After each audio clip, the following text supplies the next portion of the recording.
Cette vidéo vous est présentée par la boutique liloujeux.ca, un service personnalisé par une équipe de passionnés d'ici.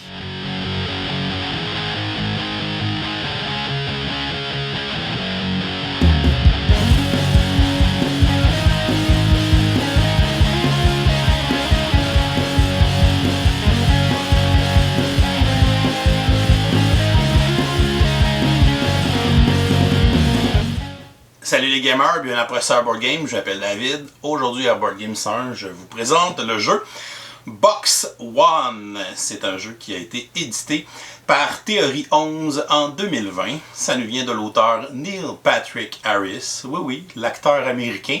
C'est un jeu conçu pour une personne, c'est donc un jeu en solo, et la durée du jeu est de 3 à 4 heures. C'est un jeu de type résolution d'énigmes, on peut penser au escape game. Vous allez devoir traverser des énigmes à l'intérieur de Box One pour toutes les résoudre et passer au travers de cette aventure. On a aussi des éléments de trivia, donc on a une partie de l'aventure où on va vous poser des questions de culture générale ou sur la culture américaine, des choses comme ça, où vous aurez à répondre et on va utiliser ensuite ces réponses-là pour progresser dans l'aventure et nous emmener vers les différentes énigmes.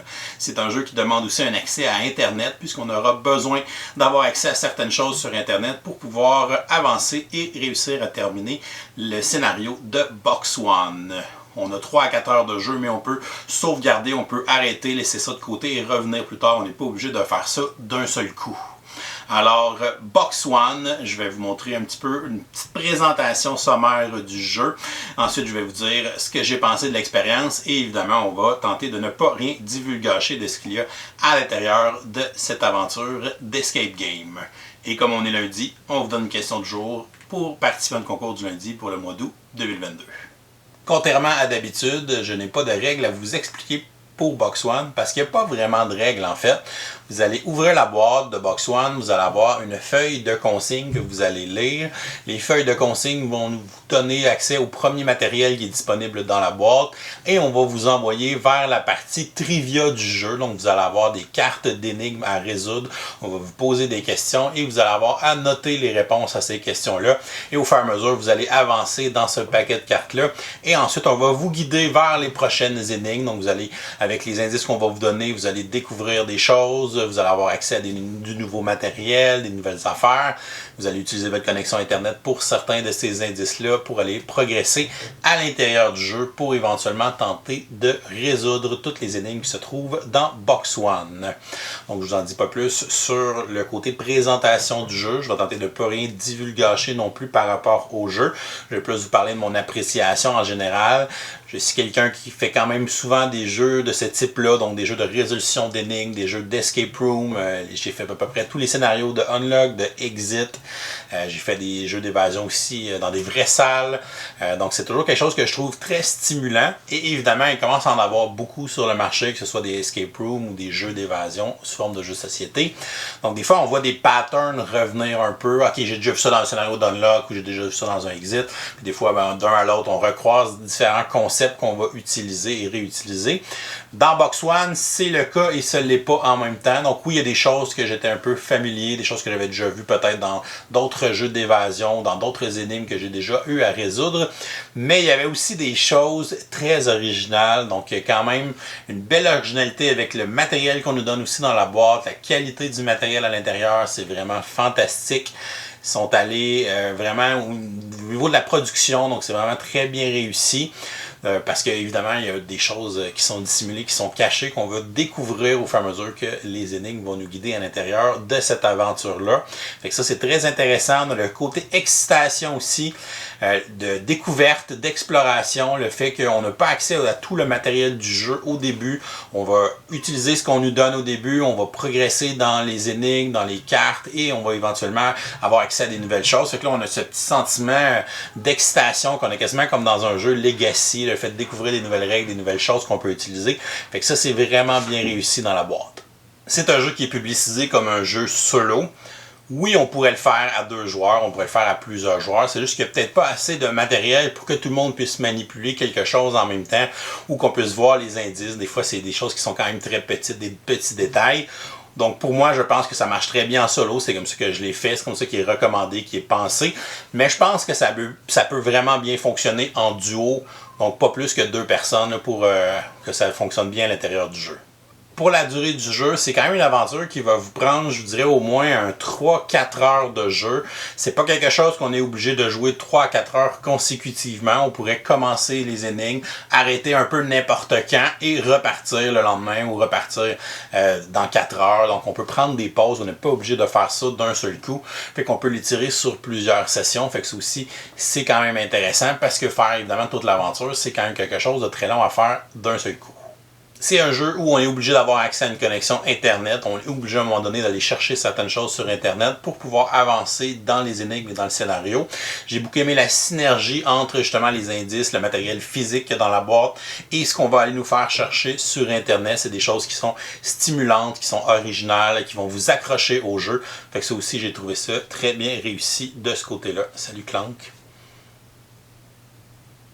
Hey, grosse blette. Il faut être conscient, c'est un jeu qui est seulement disponible en anglais et comme c'est des énigmes, des questions, des choses à répondre, des choses à trouver, si vous avez de la difficulté en anglais, ça va être très difficile de passer au travers. Malheureusement, elle n'existe pas en français pour l'instant.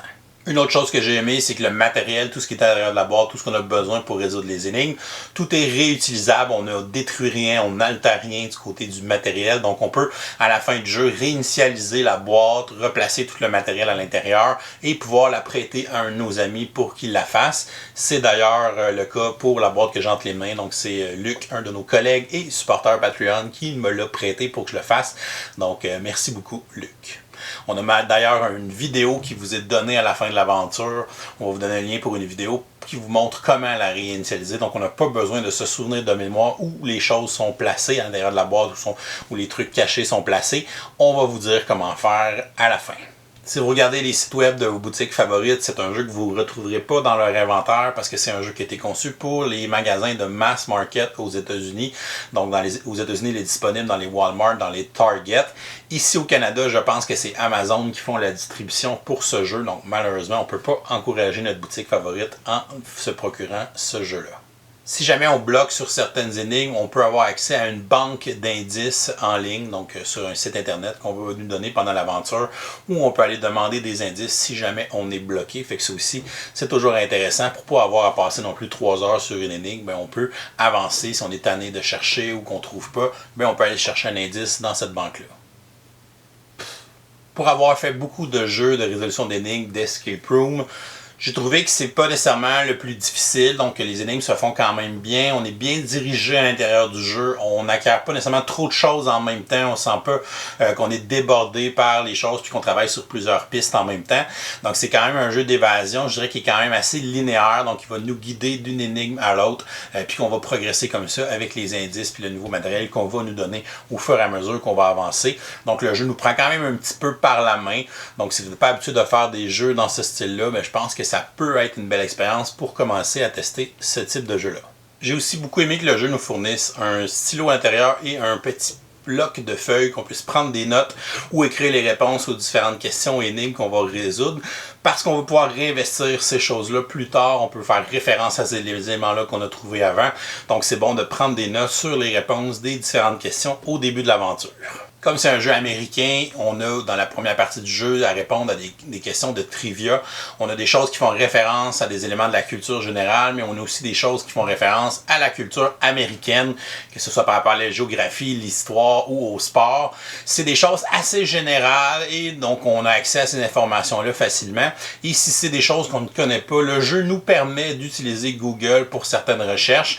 Donc si ça fait une référence à quelque chose de la culture américaine que vous ignorez, n'ayez pas peur, vous allez pouvoir utiliser Google ou une recherche Internet pour aller savoir c'est quoi ces choses-là ou cette personne-là, qu'est-ce qu'elle a fait dans l'histoire et tout ça, pour pouvoir répondre à la question et continuer l'aventure. C'est la première fois que j'essayais un style de jeu escape room en solo.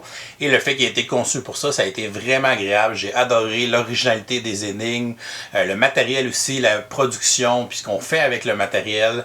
On a des choses un peu inédites que j'ai pas nécessairement vues dans d'autres jeux de ce style-là, de résolution d'énigmes ou d'escape room. Donc vraiment des choses que vous allez faire des wow, vous allez faire, ok, ils ont vraiment fait ça, il faut vraiment que je fasse ça, c'est ça qu'il faut faire pour résoudre l'énigme. Vous allez avoir des beaux moments d'excitation à l'intérieur de cette aventure-là. C'est vraiment le fun. Box One, c'est vraiment une belle aventure là, si vous aimez ce genre de jeu-là de résolution d'énigmes. Donc, je vais lui donner une note de A-. Donc, très très bon. J'ai trouvé ça très stimulant. Donc, c'est quelque chose que je vous recommande fortement si vous aimez ça et si vous êtes capable, évidemment, d'apprivoiser l'anglais et que vous n'avez pas peur d'utiliser Internet en symbiose avec un jeu de société parce que c'est obligatoire pour pouvoir passer au travers des énigmes de Box One. Et voilà, c'est tout pour aujourd'hui. Oh, c'est vrai, on est lundi. On va donc vous donner les questions du jour pour participer à notre concours du lundi pour le mois d'août 2022, dans lequel vous pourriez gagner le jeu Anno 1800. Donc, la question du jour est la suivante. Comme c'est un jeu qui a été fait par un acteur populaire, qui est votre acteur ou actrice favorite? Donc, vous nous laissez ça, la réponse, en commentaire YouTube sous la vidéo pour enregistrer votre participation au concours. Si vous n'êtes pas encore abonné à la chaîne, vous pouvez cliquer le petit bonhomme en bas ici pour vous abonner. Sinon, vous pouvez nous suivre sur Facebook, Twitter ou Instagram à Professeur Board Game. Et si vous aimez le contenu qu'on fait, vous pouvez nous supporter sur notre campagne Patreon. Je vous souhaite une journée légendaire et continuez de gamer.